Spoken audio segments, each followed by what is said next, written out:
Bonjour à tous, chers abonnés, j'espère que vous allez bien. Moi, ça va. Alors, on est là pour faire le pronostic du quintet de demain à Cannes-sur-Mer. Avant ça, on va faire la revue d'aujourd'hui. Donc, aujourd'hui, on était à Vincennes. La réunion 1, c'était la course du Prix de France. Donc, la course 3. L'arrivée, c'était le 7, le 18, le 6, le 15 et le 17. Dans ma sélection en 6 sur internet, je vous donne le 6 et le 7 qui étaient mes deux premières bases.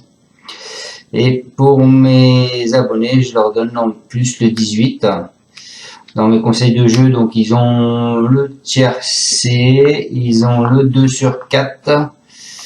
Et je sais plus si je leur ai mis le quarté. Je vais voir ça de suite, proposition de jeu. Voilà, donc bon, après c'est des petites, c'est pas des gros gains quoi. Donc non, ils n'ont pas le quarté. Le 2 sur 4, le tiercé et ben, le couplet placé, le couplet gagnant. Voilà. Allez, on est parti donc avec mon pronostic. Donc pour demain, ça va à Cannes-sur-Mer. Ce sera la réunion 1, la course 2, c'est le prix Henri Rossi. Donc c'est du plat de 1000 mètres, donc la grande ligne droite de Cagnes va avantager, va permettre au gros numéro d'extérieur de revenir. Donc attention, c'est pas bien méchant. Ils sont 16 partants, c'est une allocation de 53 000 €, c'est un handicap divisé, une corde à gauche et une piste en PSF. Alors là, dans cette course, qu'est-ce qu'on voit? On voit que Prodhomme a mis 2 chevaux, le 12 et le 16. Fradé a mis également 2 chevaux.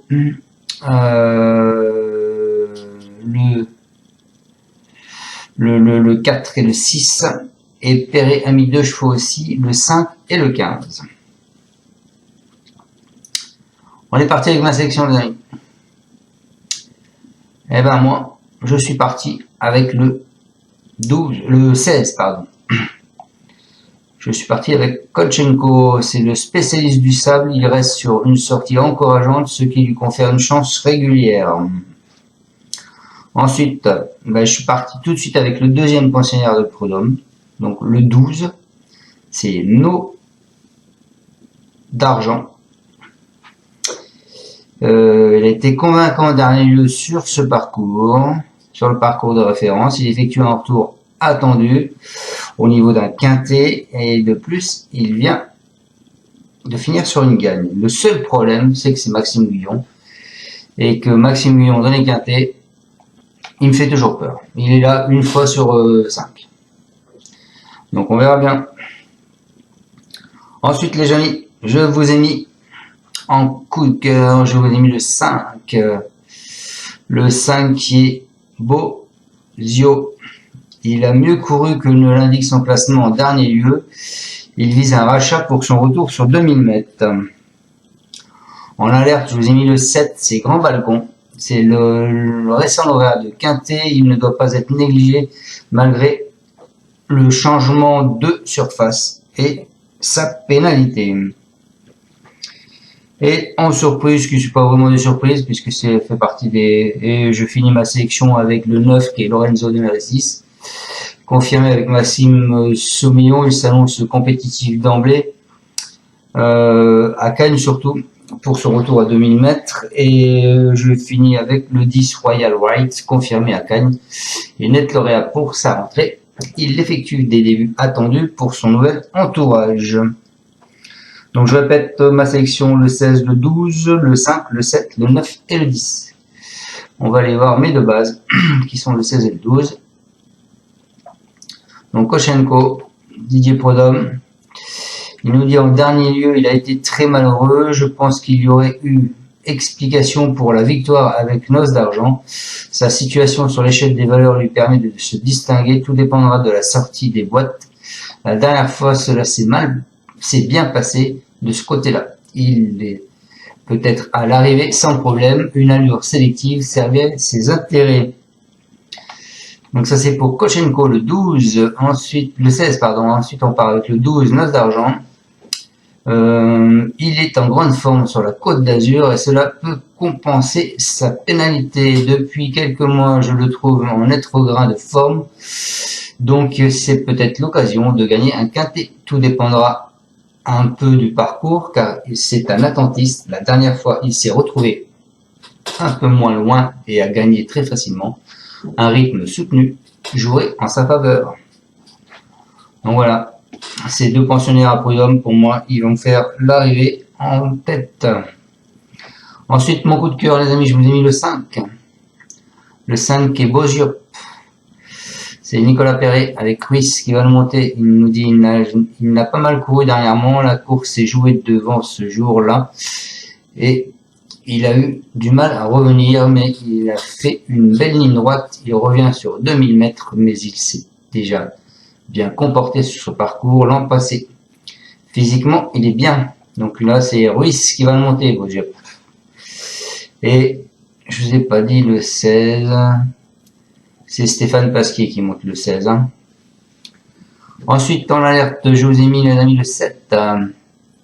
Le 7, Grand Balcon. C'est Julien Marienne et c'est Théo Bachot qui le monte. Il nous dit il nous a fait plaisir en remportant son quintet dernièrement. Il est resté très bien depuis, mais il va devoir compenser avec un poids revu à la hausse. Je le crois cependant capable de rester compétitif pour les places.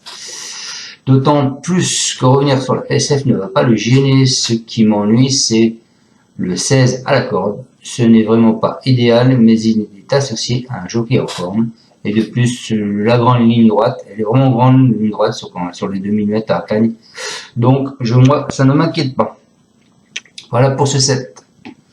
Et donc, je termine avec le 9 et le 10.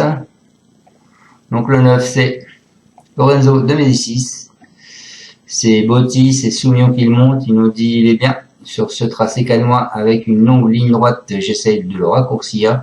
J'espère que cela va lui convenir. J'ai l'impression qu'il a besoin de courses un peu plus rythmées que 2500 mètres. La dernière fois, ils sont allés gentiment. Il est allé comme un gagnant à mi-ligne droite. Il s'est resté un peu là. Je pense donc qu'avec un peu moins de rythme, un peu plus de rythme, cela va l'aider. Voilà pour ce 9. Et Royal Right, c'est Alexis Pouchin qui le monte. Lorenzo de Messi, c'est Christophe Soumillon. Et là, c'est un cheval à Vermeulen avec Alexis Pouchin. On n'a pas l'avis de Monsieur Vermeulen, donc on a l'avis du reporter. Il s'agit d'un excellent spécialiste de la PSF, notamment celle de Cagnes-sur-Mer, sur laquelle il compte 3 succès. Ainsi, il s'est imposé l'hiver passé dans un quintet sur le parcours qui nous intéresse. Il était en valeur 34 à l'époque, alors qu'il est en 36,5 ce jour. Toutefois, il vient de monter sa grande forme en survolant à réclamer. Depuis, il a changé d'entraînement. Voilà, mes amis. Quoi vous dire d'autre? Écoutez, rien de particulier. J'espère qu'on va avoir la tête du caissier demain. Conseil de jeu, 2 sur 4, 16, 12, hein, bien sûr. Vous faites mes 6 premiers. Mes 6 premiers en quintet ou en quartet. C'est mieux en quartet. Ça paye mieux si jamais c'est que le bonus 4. Et puis voilà. Enfin, le bonus 3, donc du coup, le bonus quartet. Allez, je vous souhaite à tous une excellente fin de journée. Je vous dis à demain pour le pronostic du quintet de mardi qui sera Vincennes. On revient au trot. Ciao. Et si vous aimez cette vidéo, je compte sur vous pour mettre un petit pouce. Et si vous n'êtes pas encore abonné, abonnez-vous. Partagez ma chaîne. Et pour les abonnés payants, c'est ici que ça se passe. Vous avez un bouton rejoindre ici. C'est pour rejoindre en payant sur YouTube. Donc c'est un peu plus cher. Alors vaut mieux prendre PayPal ou alors me demander mes coordonnées. C'est moins cher, c'est 15 €. Voilà. Allez, encore à tous, merci de me suivre et puis je vous dis à plus tard. Ciao, ciao. Tu es parieur hippique, tu as forcément besoin de la Kazakh. La Kazakh, c'est l'outil indispensable des parieurs hippiques, avec plus de 60 filtres en temps réel et la possibilité d'affiner tes pronos et trouver ton cheval gagnant. La Kazakh, l'outil indispensable des parieurs hippiques et des passionnés.